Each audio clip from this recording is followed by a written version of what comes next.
Assalamu alaikum wa rahmatullahi wa barakatuhu.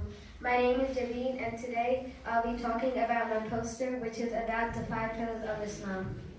The first pillar of Islam is profession of faith, Shahada, which is saying La ilaha illallah Muhammadur Rasulullah. The belief of this saying means there is no God but Allah subhanahu wa ta'ala, and Muhammad sallallahu alayhi wa sallam is his messenger. The second pillar is Salah. The 5 sets of prayers in Islam are first, Fajr, the dawn prayer; second, Zuhr, the early afternoon prayer; third, Asr, the late afternoon prayer; fourth, Maghrib, the sunset prayer; fifth, Isha, the night prayer.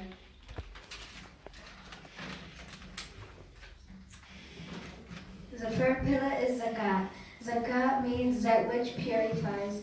By giving money to charity, Muslims can cleanse their wealth. It is important that Muslims don't get attached to unnecessary things such as money and possessions. Also, giving zakat helps to make people more equal. The fourth pillar is Ramadan.